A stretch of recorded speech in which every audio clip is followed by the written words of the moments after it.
All right, guys, we're recording now. Thanks for the warning.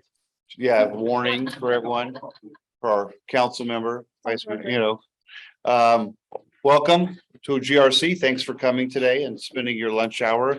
We just had a delivery of DoubleTree cookies, so for those of you on Zoom, too bad. For those of you in person, yeah, feel free to go over there.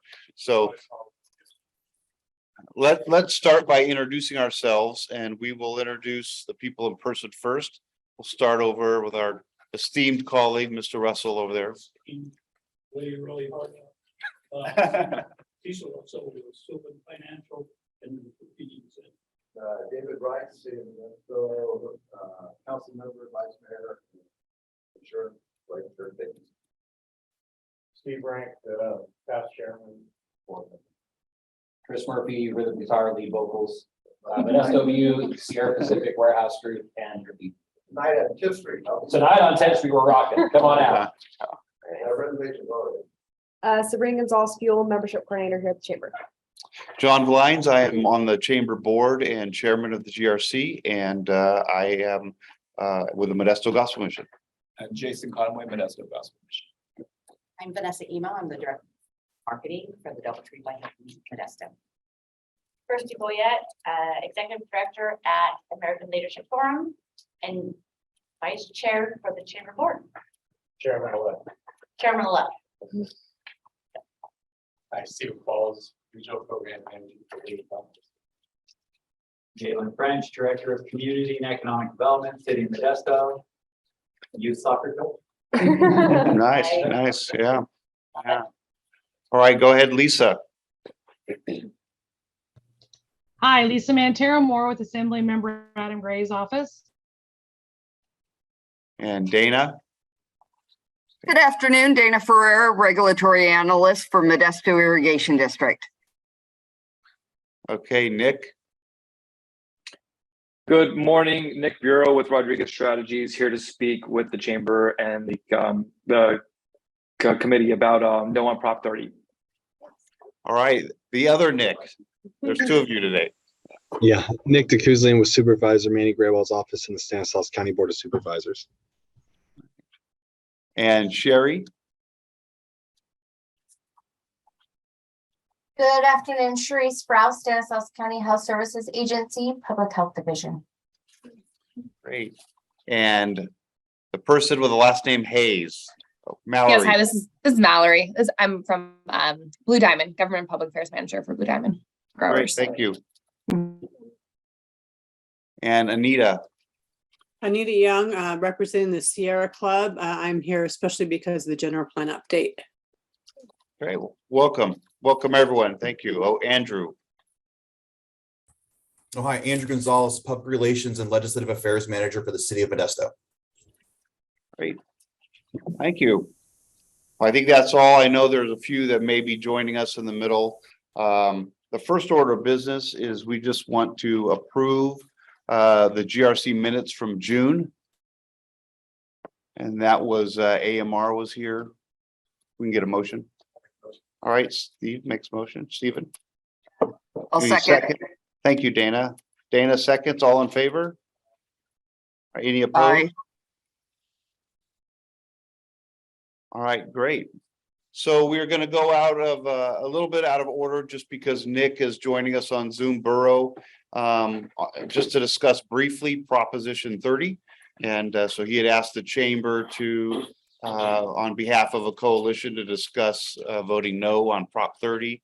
And so we're giving him the floor for a few minutes. So Nick, if you kind of want to talk about who you are, who you represent, and then why people should consider voting no on Prop 30.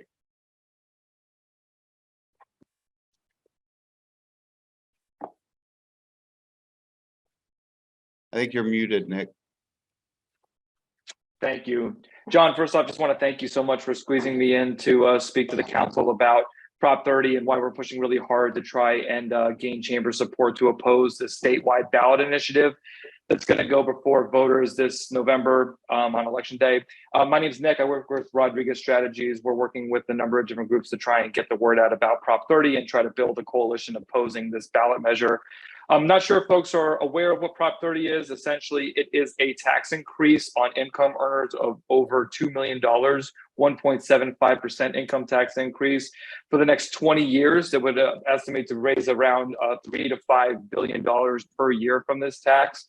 The money would be behind a lockbox for a certain interest that would be outlined only within Prop 30. That money would generally be used for subsidies for zero emission vehicle subsidies in California, as well as infrastructure for charging stations of those vehicles as well too across the state. We're really trying to get the word out kind of what this proposition is and really what it is from the outset. Some of the messaging out there is really that this is kind of an environmental measure, but really it's a special interest measure that's pushed entirely almost by one corporation in California, which is Lyft, the ride sharing service. So just to give you an idea of how we got to this place in the first place, essentially, Lyft worked very, very hard to lobby the California Air Resources Board to try and get additional subsidies for mandates that were put in place by the board to have rideshare electric vehicles reach a 90% fleet by the year 2030. Lyft doesn't want to foot the bill for this. They lobbied very hard to get subsidies from the California Air Resources Board and did not succeed. So the next step of what they did was they turned around and put this ballot measure in front of voters to decide on. This is a pretty dangerous precedent to set in terms of what special interests and what single corporations can try to do to pass on what would traditionally be a business expense onto the back of taxpayers for their own benefit and for their own purposes. Lyft has sunk tens of millions of dollars into this proposition, and really it's drafted by them. It would benefit them and their interests across the board. That's kind of one of the reasons that you see us having such a strange coalition group opposing this ballot measure, which includes the Cal Chamber, first off, Governor Gavin Newsom, California Teachers Association, and a number of different local business organizations that are signing on as well too. And the reason is because this really is an example of budgeting at the ballot box, really taking in a revenue from a tax increase that could be put behind a lockbox that can't be used for legislators to use for the purposes that really matter to Californians, things like public safety, homelessness, housing, education, and so on. But these funds would basically not be available to lawmakers if they wanted to use them for any other purposes that they want. At the same time, the money that would be generated from the revenue would still be going to the public fund. So it would be affecting the GAN limit in terms of how much money would be allocated for either tax rebates to Californian citizens or for educational purposes. There are some other things we really want to make a point here as well. A lot of what's in the measure is already happening in California. Just last year, $10 billion of that was allocated for a lot of these funds at the federal level. The reconciliation package was just passed and signed into law by Biden, which does actually add additional money as well for some of these subsidies for electric vehicles. Some other things that we want to make sure are really important to point out is that the measure really tries to push towards, wildfire help and assistance. No question that wildfires are going to be some of the biggest issues facing all Californians, all elected officials in the coming years. But really, this is just kind of a way to sideswipe that and to kind of get, a Cal Fire onto their side. The truth is that a lot of the fires in California are caused by an outdated grid infrastructure that we deal with on a regular basis that does cause a lot of the wildfires that we're seeing. $0 in Prop 30 is going towards California's grid infrastructure, which we think is a huge red flag and a huge concern, because those cost increases from adding all these electric vehicles onto the road and needing to update the grid in California are going to be on the backs of ratepayers. So now ratepayers, tax increases, all of these things are going to be more expensive in the state. From one of the highest states and the highest tax burden from any state in the country, including property taxes, income taxes, sales taxes. It really also just seems kind of strange when you have a $96 billion surplus for there to be even any type of consideration for an additional tax increase on top of that. So for all these reasons, really just the idea that this is a special interest measure that really is going to be benefiting one corporation in California. We think this is a really poorly designed proposition. It should be rejected by business interests and chambers across California. So hopefully that gives a pretty good explanation of what the proposition is and why we have an issue with it. And would love to ask the Modesto Chamber to join us and oppose the measure as well. And I'll happy to answer any questions. All right, any questions? I would tell Lyft to improve their service level first before we vote for more cars for them, so. Sorry, if that was a question, I couldn't hear it. That was just a heckle. Okay. No. He was heckling I was Lyft. heckling Lyft. Yeah. Yeah. Anyone online? Anyone have any questions? Mr. Chair. Yeah. So you note your, handout here will increase electrical costs for customers with PG. So are those IOUs only? Or there are also public, what we have right here, investor, which is Sherlock irrigation district. Would those also be affected by the rates or just the IOUs? Apologies, I couldn't really hear the question. Where's the mic at? So you It's talk right about here. this increase in rates. Stephen, the mic is right here if you want to talk this way. Sorry about So that. you mentioned in your paperwork that this would increase the cost for electricity for IOUs like PG&E, SED. What about for privately owned utilities?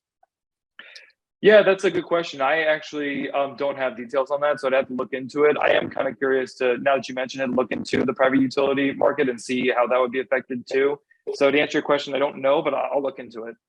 Well, can you explain why it would increase the cost for electrical electrical service or rates? Sure. The general consensus is that the grid in California is out of date. It's going to need quite a bit of investment into updating for wildfire preparedness and just also to handle the increased electric vehicle charging stations and use of electric vehicles on the road. And really, the grid is just not prepared to do that at all. There's already been recent blackout dates and other concerns with how the grid is generally operating in the state of writ large. So the concern is that the money, if it was needed to be used for the purpose of updating the California grid, it couldn't really, because the ballot measure prohibits what it can and cannot be used for. So really our argument is the concern that if you need to invest money into updating California's grid, the money won't be coming from Prop 30, it'll be coming from increased rates that the ratepayers need to pay when they are paying their electric bill. So then what is the money only used for the charging stations? Correct. It's going towards subsidies for the zero emission vehicles, the charging stations themselves, and then also there is some money there allocated for CAL FIRE. Right, thank you. All right, any other questions? Well, thank you, Nick. We will pass this along to the executive committee for the Modesto Chamber, and they can they'll probably be deciding what to if they will join the coalition. Thank you, though. Great. Thank you for inviting me and for fitting me in. Have a nice day. All right, so now we will do some reports. We'll start with Vice Mayor. Do you have anything you want to report? Thought for today, City of Modesto processes about 14 million gallons of waste. Big wastewater, but waste stuff that we all do. And last year we produced close to $5 billion, 5 billion gallons of clean water for the farmers on the west side that we sell. So that's a thought that you don't hear very often. What we're doing now in Virginia. That's my word for today. Awesome. Thank you.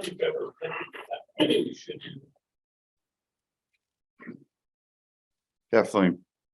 I don't think we had anyone here from Harder's office, did we? Think Adam Gray's office, Lisa? Hi, I don't think I have anything new to report. They're back in session, a lot of stuff happening. And I will send you, if you didn't already see it, a copy of the editorial he submitted to the B papers yesterday as relates to the water board. I'll forward that to you today. Great, thank you. Nick D, did you have anything you want to report for your supervisor? Yes, so the County Board of Supervisors this past Tuesday started their allocation of the federal funding, the ARPA funding. $50 million came to Stanislaus County. The board is still looking through the projects, but in terms of the money being allocated to certain areas, I know that the Supervisor Graywall, he secured $12 million along with a $5 million match from the city of Modesto to look at infrastructure improvements. And, in terms of what projects that'll be, hashed out at a later date, but we're starting to get that community in there to fix, or we're starting to get that funding in there, to fix infrastructure and other things within the community and the city of Modesto. So, yeah. Great, thank you. I have a question, Mr. Chair. Yeah. Is it, kind of bringing more money into the rad card program? Could you repeat? I'm sorry, I couldn't hear that. Yeah, so is the county planning on putting any more money into the rad card program? I am not sure about that. I know that this money is being focused on infrastructure improvements. So I'm not sure any of the ARPA funding would be, but I can get back to you and see if we will be, putting more funding towards the RAD program, for sure. One reason I'm asking is if San Joaquin County, when they did their program, they made it county-wide instead of per city, I believe. And that might be something, if you do believe to decide to do so, is to look at that option. No, thank you. We will. Thank you for that. I agree. As a user of RAD card, I agree. That makes sense. Well, so many cities have run out of money, other cities still have money. Yeah. And so, so quickly, and I've been talking to businesses in Houston, and it's been a good thing for them. Yeah. All right, Dana, anything from MID you want to report on? Absolutely, I have something. On the 14th, MID officially launched a digital survey among our residential and commercial customers. We hope to gather opinions that better help us understand the overall outlook of MID, customer service, field service experiences, perception of MID rates, preferred methods of communication and bill payment, satisfaction with MID's outage restoration, awareness of programs, and interest in electric vehicles and time of use rate. There was a link to the digital survey emailed to customers that have provided email address. And then it's also available on our website at mid.org through September 9th. Great. And also a side note from the speaker who gave the presentation on Prop 30, public utility rates have risen. Our cost for materials like transformers have doubled, if not tripled. And also the cost of natural gas is up considerably. So cost of service is there has been an increase in prices amongst public utilities. Thank you. Sorry, I keep muting myself. That's it. So can we take that survey multiple times if we want to get a point across? That is a negative, John. Once. All right, just asking. You get one vote. You have a lot of kids, though, you should be able to think. Yeah, exactly. I can coordinate the votes. Yeah. Different name, different computer, different IP address. So is there anyone else on the call that would report? Trying to.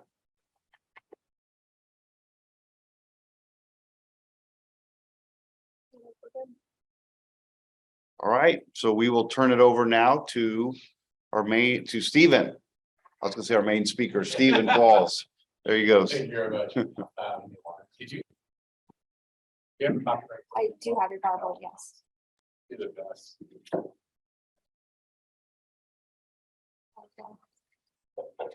So I don't have a clicker. Either you can take the thing and use the space bar, or I can click for you, whatever you. Oh, he's asking for the. Oh, I'm sorry. I thought we printed out the. I'm the understanding. Yeah. There's copies over there for you. Yeah. So, but overall, that's great. Appreciate it. Thank you. So you probably heard the legislative analyst office said there's projected $5 billion shortfall in revenues for next year.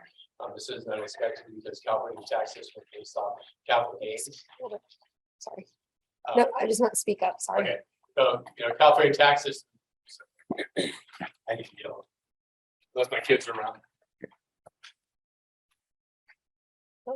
So you may have heard that the Legislative Analyst's Office has projected a $5 billion shortfall in revenues next year. That's not unexpected, considering the California tax system is based largely on capital gains, and with the way the stock market has gone. Another projection saying that it could anywhere from $15 billion above projections to $25 billion below. Back during the Great Depression, sales tax dropped 17%, personal income tax dropped 27%. And so we're unfortunately, the state of California may be looking at a deficit next year. Those on there you'll see are some of the ballot measures that have qualified. The ones that we're most concerned about, or well, I should say a couple of chambers should be concerned about, is a $18 per hour minimum wage that's qualified for the 2024 ballot.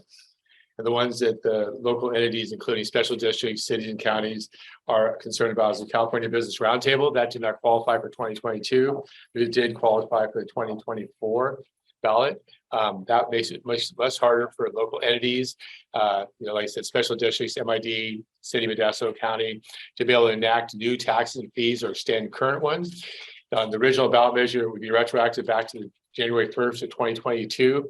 If that were to take effect on the new ballot measure or were to pass, that means all taxes and fees that were passed after January 1st of 2022 would have to go to vote of the people. So the League of California has asked for some money in the surplus that the state has. The state owes $934 million unfunded mandates. We're unfortunately not able to get that. That money's been owed since 2004. 467 million of that is owed to cities. This keeps accruing interest, and with the increase in interest rates, it's just going to cost the state more and more to when they finally do have to pay this off. As you may know, the HCD released their RENA numbers, and those numbers were much higher than they were in the previous years. There was a lawsuit on SB 9 and by Irvine, and the court said they can't sue outside the RENA process. The RENA process has a process for protesting the numbers that the cities do receive. And so that's going to affect the way the cities, because cities have to plan and zone for that housing. They did other ones, I got to go through all. AB 1944, local government open meetings, that would have changed the Brown Act to allow people to be able to meet remotely and without having to post their location where they're meeting from. That did not make it, that died. AB 2237, luckily that one died. That would have said that any project that would have to go to CARB, and if it did not reduce greenhouse gases and vehicle miles traveled, if the state could reallocate that funds to other projects, it would also prohibit local, like the COGS, from using any local transportation taxes on local roads, streets and road projects. SB 897, this allows the building of accessory dwelling units. Currently, they're limited to 16 feet. This would increase it to 25 feet. So your neighbor could put a additional dwelling unit, accessory dwelling unit in their backyard and be a 2-story unit. We are obviously opposed to that. Let's see. The legislative year started out, they came back on August 1st. They have to close up business on 31st. And then I usually do what they call the lighter side, because my reports can be kind of depressing. So I have 3 laws here. I want to let you guess which ones are real and which ones are not. Ooh. Okay.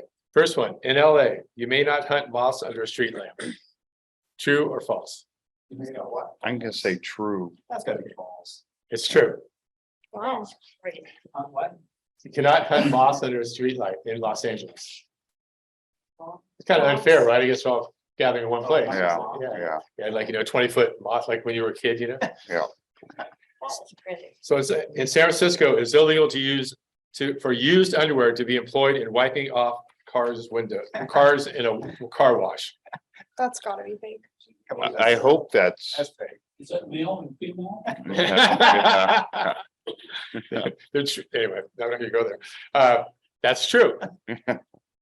So now, in Hollywood, schools can't use red carpets for graduation ceremonies. Oh. That's probably true.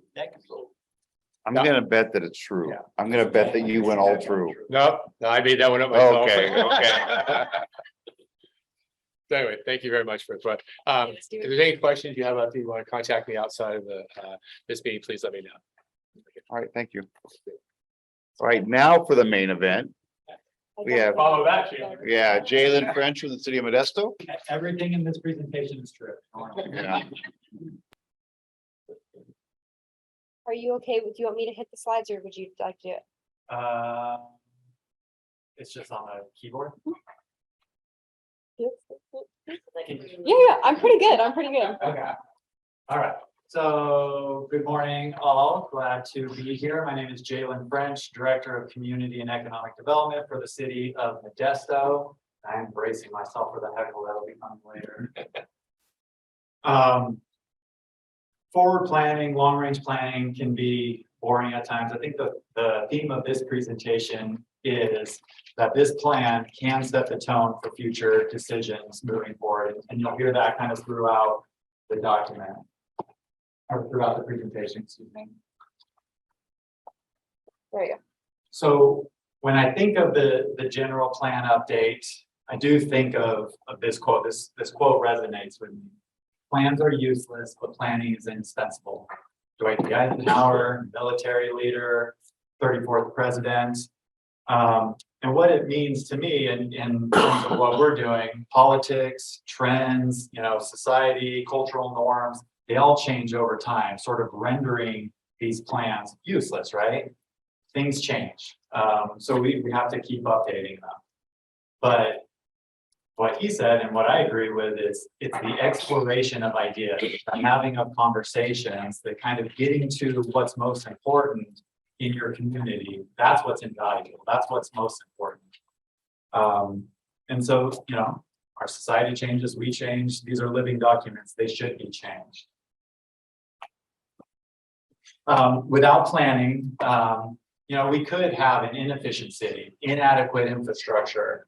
And so planning not only helps mitigate some of those ills, traffic congestion, you get inadequate infrastructure, but it can also help maximize benefits, new amenities to our community, kind of a robust economy, quality of life.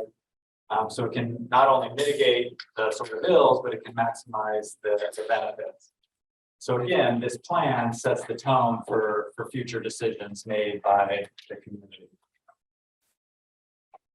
So a general plan, what is that? And first I'll start with, this is the first comprehensive general plan that the city has undertaken in 27 years. So it's been a very long time since we sort of started from scratch and built the plan.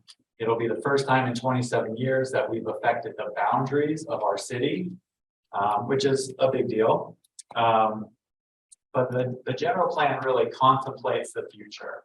And it establishes policies to try to achieve that future. It's really a vision for our community and sort of a blueprint on how to achieve that vision. So for us right now, what I think is most important is establishing a shared vision of our community. We're a big city now, edging towards a big city. We have a lot of different opinions on the future of our community, what we should be moving forward.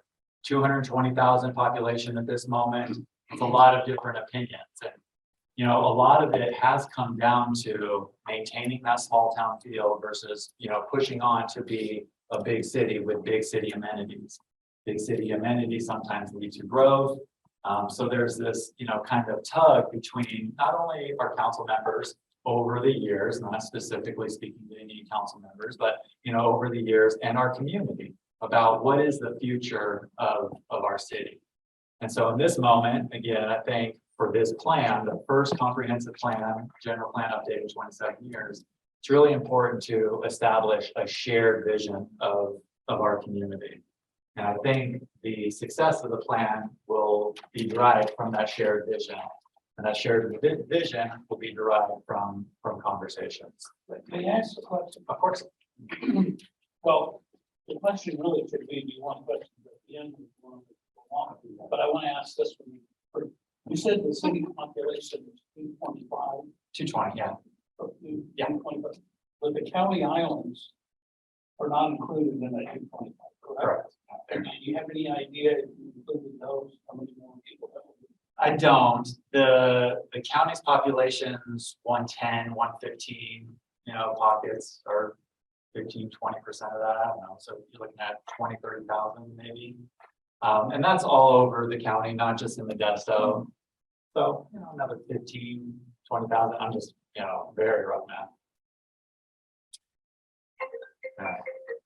This is. Can I answer if I want phone calls in the middle of that? Yeah. You tell them, David. That's it. All right. Next. Okay. Yeah. So at this scale, right, the general plan, and it is what it says, it's a general plan. We have specific plans that, sort of implement beyond that. Planning at this scale is really how we use land, and it's regulated by the government, of course, for compatibility of uses. So I'll go back a little bit just to kind of set the tone on planning in general, and then general plans. So planning really started in the 1800s, where cities, kind of first San Francisco, were allowed to regulate land uses really to avoid or to kind of help public health issues. Contagious diseases, cholera, smallpox, started with the gold rush when there was just an influx of people. They started to see they needed to reduce congestion, overcrowding, because again, cholera and smallpox outbreaks. So that was then, right? And our society has evolved over time, and planning has evolved, and it's less about contagious diseases, although, with COVID right now, it's kind of an interesting parallel there. But, now it's really about maximizing quality of life and sort of balancing the uses to try to meet the desires of your community. Do you have enough housing? Do you have enough jobs? Do you have enough parks and recreation? Do you have enough police services? All of these things, it's balancing these uses. So planning has evolved as we've evolved. So as we talk about the general plan, California in particular has required general plans since the 1920s. But really those were just studies. They had no weight, they had no regulatory authority, they were just studies. But in 1971, California legislature approved sort of new guidelines for general plans, where it really established these general plans as the constitution for future development.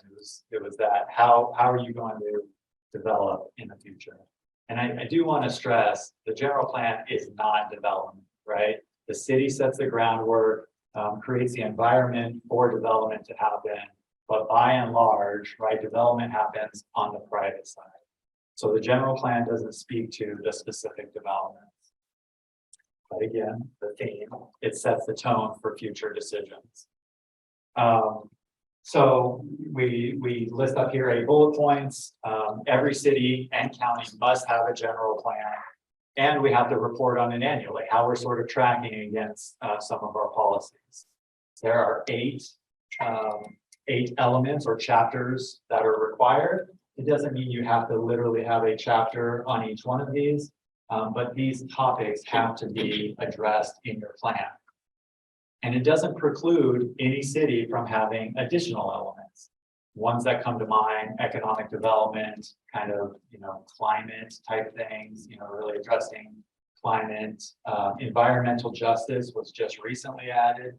So that was another one that cities would sometimes add to the 7 at the time. So these are the things that the plan will address. Everyone sort of starts with land use. We'll talk about that. But when you think about transportation, how we get along, how we get around across all those land uses, safety is a little more nebulous, noise a little more nebulous, open space and conservation. You think of, the rivers and the things that we want to preserve, and especially if you're in coastal communities or the foothills where they have more sort of natural amenities. But these are the elements, and then housing element is its own special element where we actually have to prepare a plan every 8 years and share with the state of California very specifically on what we're doing in housing. So land use, I think when people think of the general plan, this is sort of what they think about. And the general plan is more than where we're gonna grow and more than just the colors on the map. These colors in particular represent, the yellow is your housing, your single family, your multi-family housing. Your red predominantly along the corridors is your commercial. Your blue is your industrial, and then you have, green for open space. And then some of the pinks and purples are mixed use. So I'll give just kind of a brief high level example of how the plan sets the tone. So in the 1995 general plan, there was a call for really, more addressing traffic, and there was a thought there that, traffic was getting unbearable. And so we want to try to address traffic. And so in that plan, it really called for the widening of streets, regardless if, there was impacts to, like, if you already had homes and businesses on that. But it called for, your McHenrys and your Oakdales and your other roads to be 6 lanes instead of 4 lanes. And so this is so because of that, because of the, kind of the priority at the time, we've made future decisions to acquire right of way, even though, it may not be feasible for us to actually extend roads. So again, that's one example of not only what was most important to that community, that community at the time, but the future decisions that were made to try to achieve that priority. And so the plan does outline our priorities: transportation, housing, recreation, economy. And it sets policies to try to achieve what we want to achieve. So I try to have this slide, most people maybe not think they'll interact with the general plan, but you do interact with the general plan every day. The general plan really defines the fabric of the community. It sort of helps us determine how we're going to change and evolve over time to accommodate the community's desire. But it addresses things that we use every single day: our homes, our jobs, schools, streets, transportation, where we shop, how far a park is away from where we live, public safety. So it really kind of helps to shape the very things that we come to think of as our community, all those things that I just listed. It can speak to what type of neighborhoods do we want? Where are those neighborhoods? What type of job and quality of job do we want? How do we get around? Can you bike or walk to your school, to your shopping? Do you even want to? These are the things that the plan can address. It addresses things like ratio of parkland per 1,000 people, ratio of public safety, police officers to 1,000 population. So it's really, it's really robust in terms of what it accomplishes or tries to set to accomplish. So you can see here a lengthy process. It's not short. This isn't a 6-month sprint. There's deep work that needs to be done, and the breadth of the scope of what it takes on, not to mention the environmental aspect of it. There will obviously be an impact on the environment. And in California, we have something called CEQA. We need to evaluate that impact on the environment. So we're at the kind of the first phase of a 3-year process. There's 5 phases total. I encourage you not to look kind of too closely at where we are in the timeline. We are a bit behind, but we were seeing that the public outreach wasn't quite achieving what we wanted to achieve. So we did pivot a bit.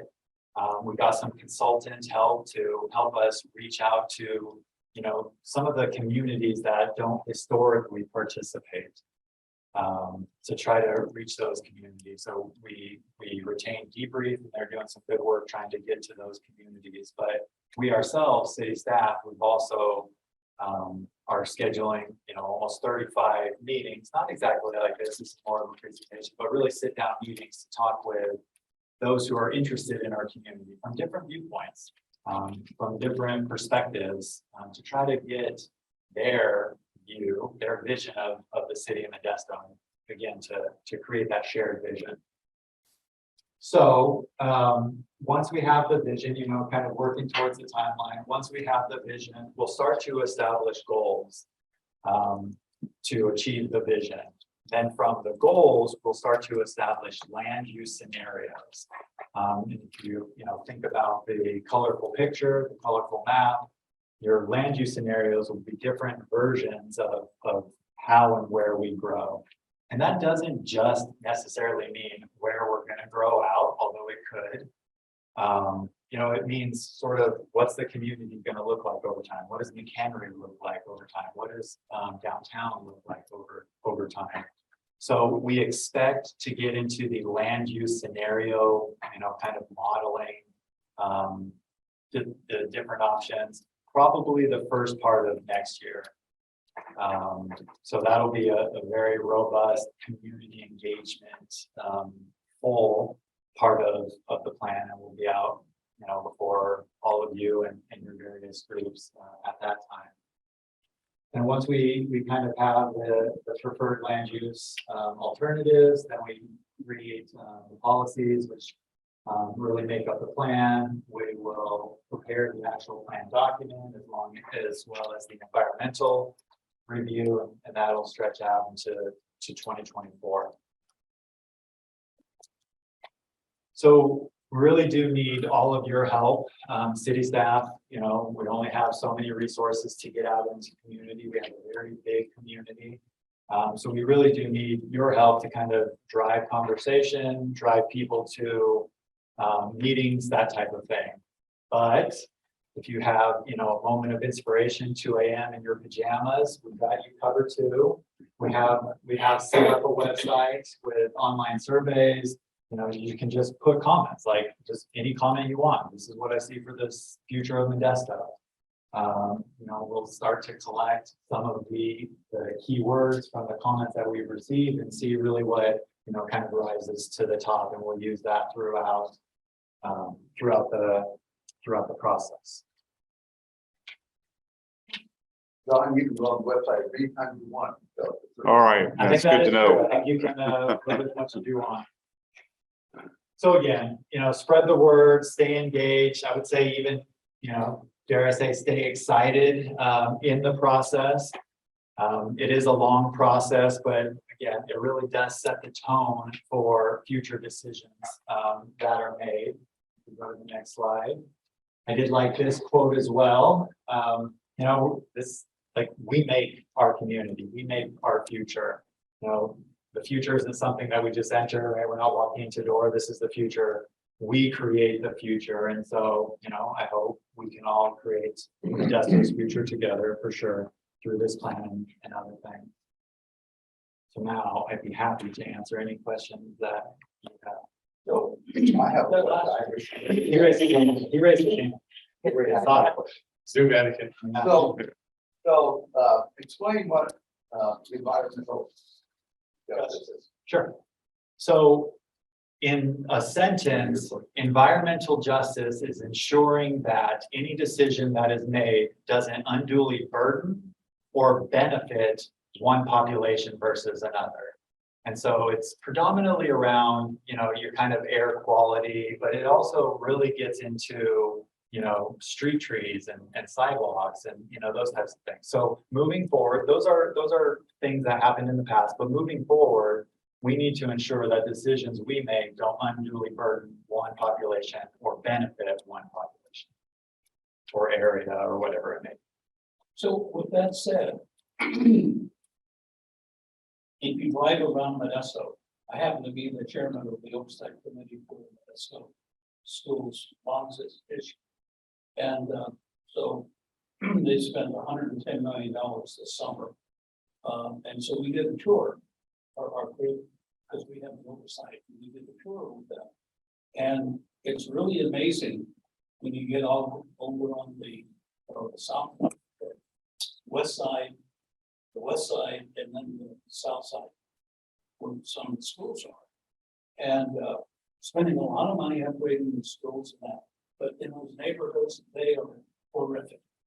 And you talk about environmental justice. Now, that's why I kind of asked the question about County Island, and I know over the last number of years, the city has taken in like Shackelford, Buffalo's, costs a lot of money to do that. But they don't have sidewalks, they don't have street lamps, they don't have, and I mean, it makes those areas look like a third world country, okay? And so I'm not necessarily an environmental justice person, but when you see that firsthand, that's horrible. And I know that we can't just say, okay, that's all on the city. I mean, if the city county should be working together, they should really, and I know the county just allocated X amount of money to go into some sidewalks and curbs and that. Yeah, and so the city, but I think that would be important. Not necessarily for some of us that don't live in those areas, but to publicize what he just said, that there is a working coalition between the city and the county to upgrade our community in its entirety. Yeah, and real quick, I know Nick spoke to it and I'll just add, it is a $500 million problem according to Stanislaus County, right? They've done the math, they've done the engineering, they've looked into a $500 million problem. And it's not unique to Modesto or Stanislaus County. Throughout California, really throughout the nation, you have these county islands, right? The cities either growing around or the development standards back in the 20s, 30s, 40s, 50s, when those neighborhoods developed, they were different than they are now. Right? That's sort of the evolution of planning and our community. And so now we're in a bit of a pickle. If the city annexes those areas, they're now responsible for that infrastructure without really increased revenue to address that. And the county doesn't have the revenue to address it. And so it's kind of in no man's land. And that's horrible to say, right? Because you're right, we drive through those areas all the time, and it's not what we expect of modern society, for sure. As Nick mentioned, the county has set aside, and I don't know of any other region doing this right now. County set aside $50 million of their ARPA, so that's 10% of the problem, which is great. The city was actually successful in receiving a $5 million earmark from Senator Eggman. So, now we're looking at $55 million. We'll try to get together with the county to leverage that. And, if we're successful, hopefully more money can come in and, address those pockets over time. Well, I'm going to take you back to the present administration in Washington's infrastructure, but okay, that's that kind of billions and billions of dollars. Those dollars should be for these things. All our elected officials should be going after those kinds of dollars that help cities like ours and that. Because you don't see any of that those dollars underlying to take care of issues like this, and yet it's billions of dollars. So I don't know how we as citizens, or maybe our GRC, could approach our elected officials, our senators, and our, because it isn't California. We've got to go after through our representatives in Washington and senators. Yeah, I'll just briefly agree with that. And that's why our department really went for the Senator Eggman earmark, because, based on what I said, it's, county's going to be hard pressed to do it. City's going to be hard pressed to, provide the infrastructure there. And, maybe really takes kind of a state level or federal level type investment. Yeah, environmental justice is, really important for everyone. So yeah, it does seem like there can be that kind of higher level. Is there any way to create some kind of dashboard on, like an accountability dashboard? Because things I notice in this is that, like elected officials, for instance, we should know exactly what they brought back to the region in terms of incentives, tax earmarks, or whatever it is, and we should be grading them as such. Just like the Eggman thing, that was a great thing, but what have we gotten back from DC? So then we merchandise that back to the community. At the same time, the accountability is like Cecil's question: how many homes, people are in the islands, and that way you can prioritize it. you know that it's 15,000 people, it's X number of blocks or whatever. And then you can start to put a number on what those island impacts are. Then people can see that, oh, this is the dollar sign, this is the impact there. Because that's what seems to get lost in a lot of these is it gets really big and it's really fuzzy. And we look at the top 10 initiatives and how do we actually attack those top 10 things that are important in our plan? How do we take and attack the infill, blight, abandoned spaces in part of our plan? And then converse, the third thing, I guess, would be, it seems like Modesto, every time they try to even think about moving their boundaries, everyone's hair catches on fire. But Riverbank could just decide, we want to go to McHenry, and people go, oh, cool.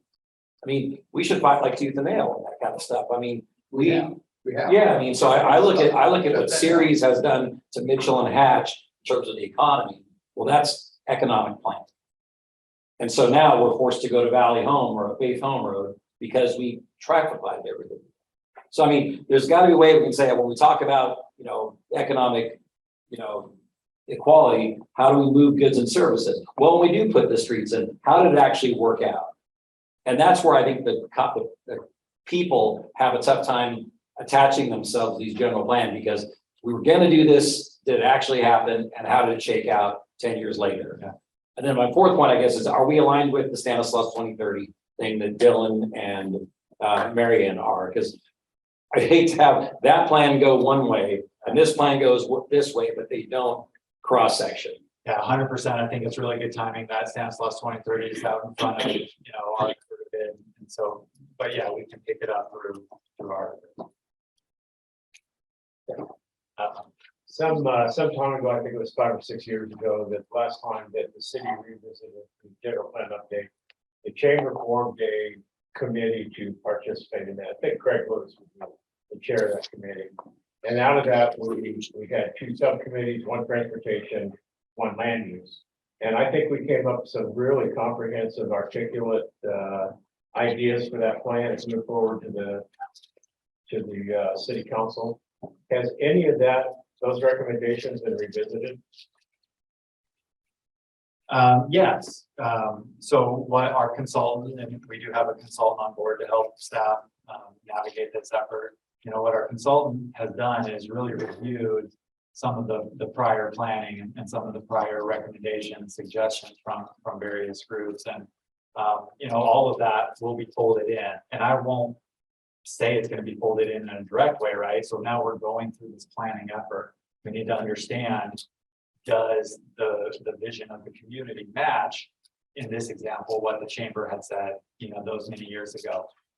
But, the point I will answer is yes, of course, we want to understand that kind of history and the good thought that has gone into any of those plans that were. So can the chamber get the information that consultant's using? Because maybe we want to bring this back to the chamber, and I know the chamber is somewhat engaged in it already, but maybe this is something the chamber might want to revisit and become more involved in. So back to the $50 million that the county. But let's see, before I ask that question, I'm going to go back because it's probably 4 or 5 years ago, the city decided to bring Shackleton into the city. And we all know that the income coming from that, once they're in, doesn't cover the cost of the city. But I don't think we ever reported on how much money did that cost the city to upgrade Shackleton for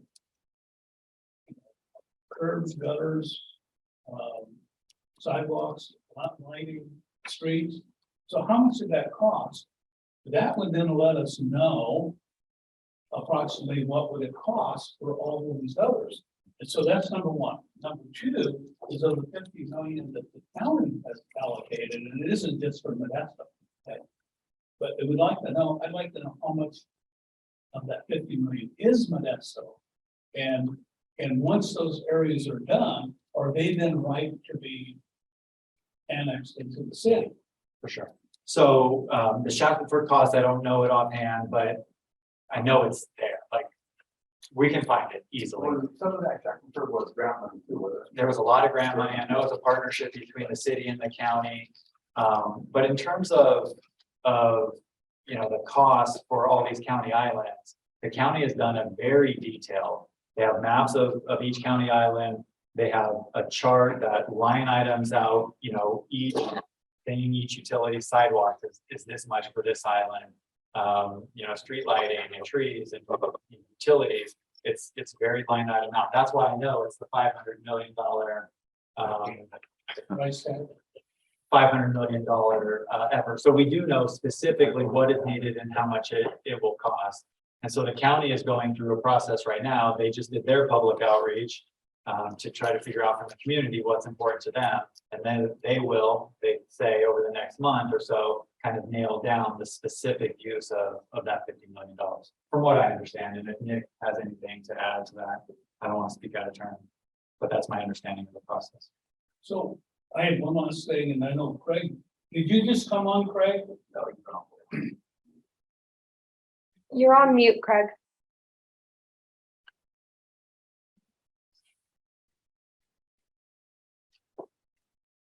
Craig, you need to unmute yourself. You're on mute. Why, Craig, you're figuring out your technology there. Hey, it's 25 years ago, we started working on the bypass and it's ground breaks next month. Yeah, so I know, I saw that in the paper today.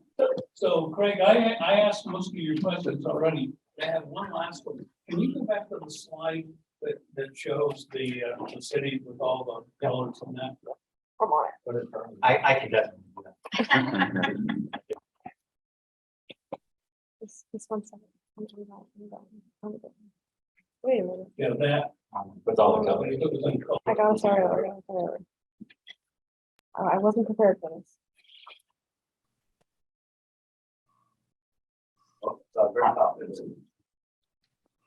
Get Craig out of the way. Yeah. One thing at a time, y'all. So back in the day, when 25 years ago, I guess when we all started, we talked about, out on Kiernan and where Kaiser is and that, and the potential to develop all that property. And the economic development, when it would occur, what would it do economically for the community, the city? Well, in the last 10 years, there's been a lot of development going on there. And there's more as we speak. Do we have any idea the impact of, let's say, I know Manny's got his hotel there, there's the 2 care centers and that. There's 3 gas stations going up, and there's another hotel going up. And that, do we have any kind of impact of the results of that? Yeah, I mean, I haven't seen a specific report, but I know we can calculate the amount of property tax that's being generated, the amount of sales tax that's being generated, the amount of jobs that's, has been generated, and then, the kind of, what do you call it? So all those jobs created, people are spending more money. Yeah, and we have that information. So connecting the dots between this GRC and economic development. In my mind, those are the 2 best things that the chamber does and that. And so in order for the Economic Development Committee to really propose things that have positive impact, we need to know that information. I would think the chair of the Economic Development Committee would maybe be invited back to the Economic Development Committee to understand all these questions that we've asked you today. I know it's a lot, but the more we could understand those, the more we could promote and support what the city is doing in that from an economic development standpoint. If we knew things, because what typically happens is we complain or other people complain and that, things get done, but there's never any accountability from a reporting standpoint to say, what's the outcome of that? Is it in fact a positive outcome? And if not, why not? And what can we do to move it forward? So. Yeah, so I agree with your point in that we want to break that cycle where, it's plan is done in a vacuum and there's a complaint and it's kind of, we need to go over the top. That's why we want to be in front of these groups continually to try to prepare the plan together. So, we're all on the same wavelength. And I think it's also be able to tabulate our successes too. You know, like 25 years ago, we were debating whether this downtown 10th Street Plaza would be effective. And so far, it has proven to be. It did do the business in infrastructure. People did come and invest. And so there was a positive outcome for that. But I don't even think the city and county have patted themselves on the back for that yet. And then like what Cecil's talking about, we said this was going to generate X number of jobs, X number of things. Well, did it? And if it did, then we can go back to the people and say, you said we do this 5 years ago. This has happened and those numbers came true. Because I think everyone's so skeptical now about, oh, 50 million jobs, what they look, their eyes roll over their head. So if we can show successes, we did this, it worked. We did this, it worked. This happened, it worked. Then people are less likely to be attacking the numbers all the time. Well, Yeah. the city is obviously wanting a new sales tax measure. Okay? And frankly, I'm supporting that. It's not an easy thing to do, okay? Because typically conservative union but supporting it. But so if you want to support things that are going to end up being a positive for our community, and so we're doing that now. There's a big group, big push. Hopefully that will pass. But again, you want to know what the outcome is a year from now, 5 years from now. It's just like the sales tax measure that Craig and I and Mr. Murphy here, we worked our butts off to get the half-cent sales tax out for the roads in there. And okay, so now it's what, 4 or 5 years later, and we promised that every road in Modesto and in the county will be paid 3 times in the 25 years. So 5 years have gone by. How much has been paid? How much are we fulfilling that promise?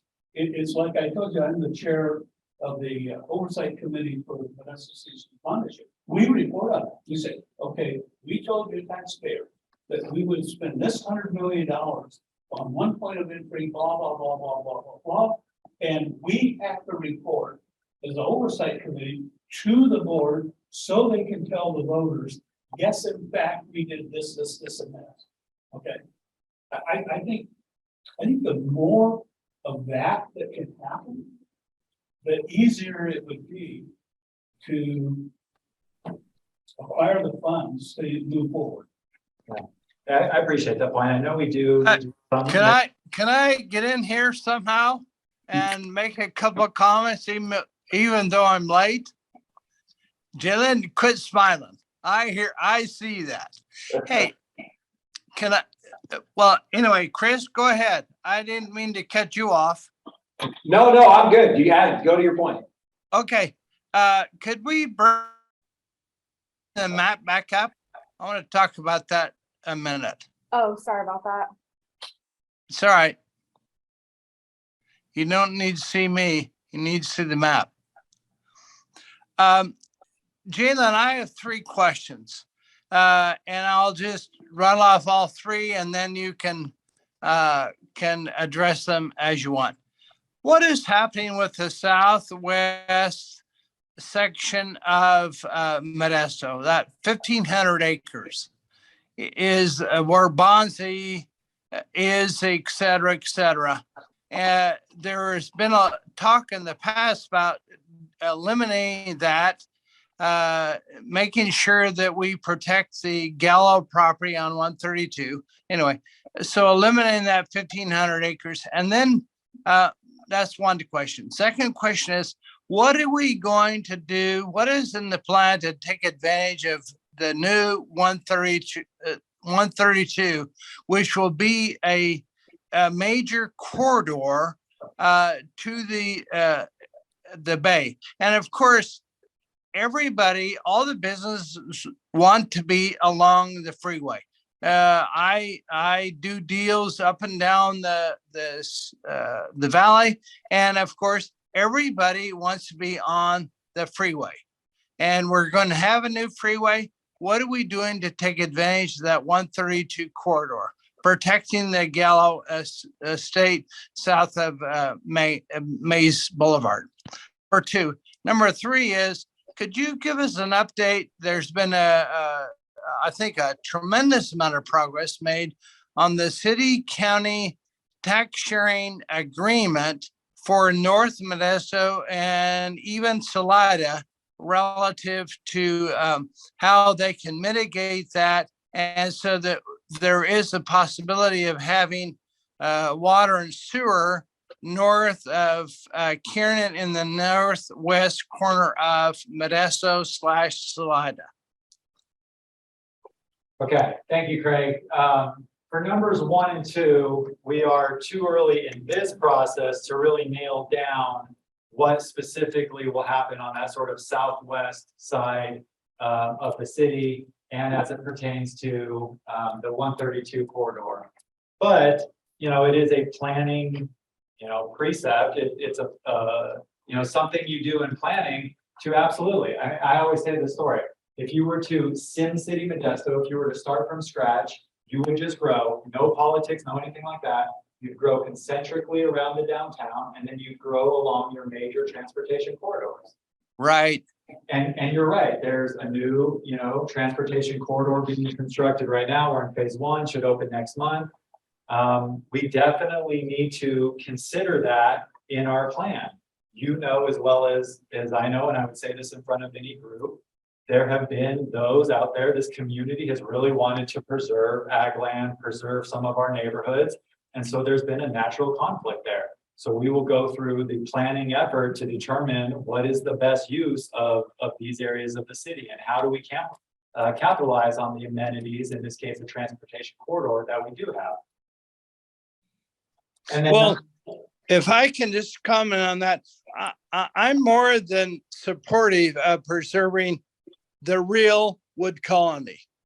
And I'm willing to go on record, whatever publicly or otherwise, the real true wood colony. But that doesn't include south of Woodland extended, or if you will, whether it be 132 or Mays Boulevard North, there's a whole swath of land there that can be converted into maybe 1,000 feet, 1,500 feet, 2,000 feet north, and less than that south, so that we can capitalize on that corridor, which can be job generating. So anyway, that's just a comment I would give to you in advance of your planning.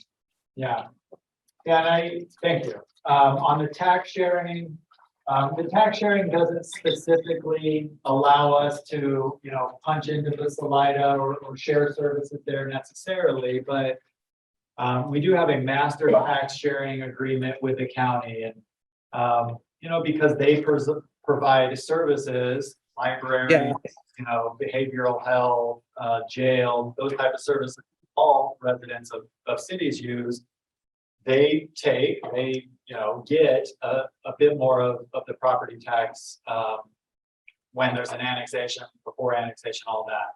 So we've been working with them over a number of years, and we did get to the point where for new growth areas, it's more of a 50-50 split as opposed to a 70-30 split that it used to be before. And so, right, you know, hopefully that can, you know, parlay itself into more, I don't know, less jurisdictional fights on where development happens. I don't know if that'll happen or not, but we're heading at least in the right direction on that. And then just a note, and I thank Andrew, who is on the call for sharing.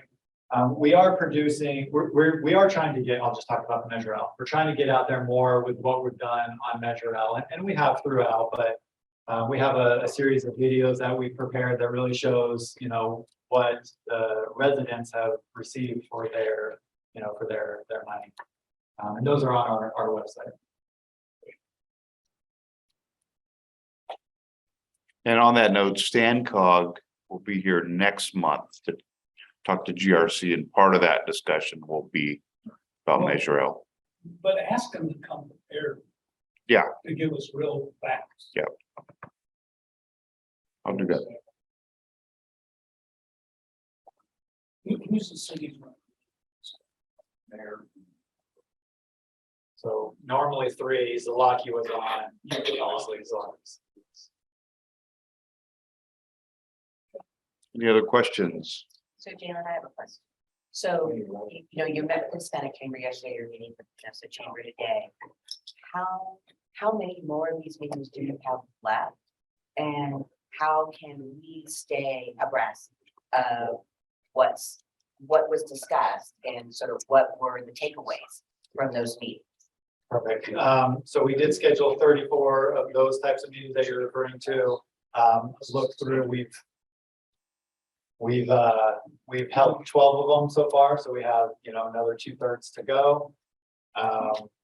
And then in terms of staying engaged, yeah, we want to stay engaged, but we certainly encourage, you and whatever group you represent, right, whoever it may be, to stay on us to stay engaged, right?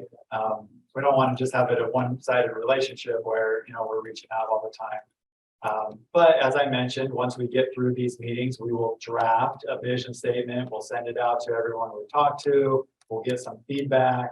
We'll finalize that vision statement. Then we'll start preparing goals and, there may be a feedback loop there. Then once we get into the land use scenario, that's where it's really going to be wide open and we'll get feedback on the land use scenarios. And, that's when you can kind of start, drawing connections. Hey, the vision is this, but your land use scenario looks like that, or, then you can, or we want to see this and it really fits with the vision, right? So that's where, the plan really starts to crystallize a bit. And, those are the opportunities that you will have, whatever group you represent will have to participate. Just share. Yeah. So feedback on that. Do you have like communication here to outreach to non-inclusive speaking communities? Yeah. So through debrief and otherwise through our PlaceWorks consultant, we absolutely, they have tools. We have a number of Spanish speakers. Absolutely. It's a big priority of what we're doing. The league offers that. Maybe we'll use it. It's just a communication center. We have headsets and somebody does the translation. Yeah. In fact, I was at a meeting late last month, I guess, and I was the one speaking and I had the headset and that was cool. It's a good way to reach out to them, just to get them involved. Yeah. I just have a general comment. So, as we all know that, our city staff has got about 25% of the budget in spring. So one of the areas I want to see us, really go after is grant. There's a lot of grants that, are out there. Problem we have in our city, Jim, you can correct me if I'm wrong, but we're just overloaded with just normal work that we don't have the staff that really go after the grants. We do, however, have gotten some great grants from staff that really worked hard over time to really go after specific job areas like the $15 million we got for Martin Luther King Park and all the other money we've gotten for street team and other things. But there are more grants out there, and I think that's something hopefully down the road, if everything goes right in November, that we can really try to prioritize people that do nothing but really go after research some great grants that could help the city. But you have in the past some great people that work for the city of the road grants. Can't you contract? Yeah. You got to have money to contract them, so that's our issue. You get a You guys don't do that? You don't? I mean, that's an interesting concept, right? Where they work kind of based on what they get in a Is the grant. city allowed to do that? I would have to, sort of look at some of the details, but it's an interesting concept. Because we're looking at doing that for them, because they don't have any money to hire anybody. And there is a way where you do have the grantee has expertise in state, federal, whatever grant, and then they receive the commission of what they get. Correct. And there is no, so basically whatever you're getting is just an addition that you wouldn't have if you pay the grantee. That's legal for nonprofits. I don't know. It's not for us, it's not ethical for us to do it as a nonprofit, under certain type of guidelines, but, and that's only because of our chapter that we reached out to, but there are agencies, it is being done. So anyway, that's one thing that we, that as a council member that I really want to push, because that's, money we're using on the table. There's millions of dollars, yep.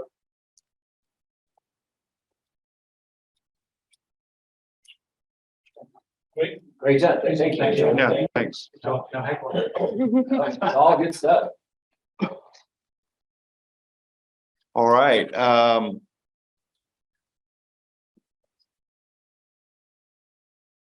right, we got a few comments. This is from Andrew. So Andrew talked about SB 1449 provides grants for county island infrastructures and incentives to annex the islands. And there's a link there.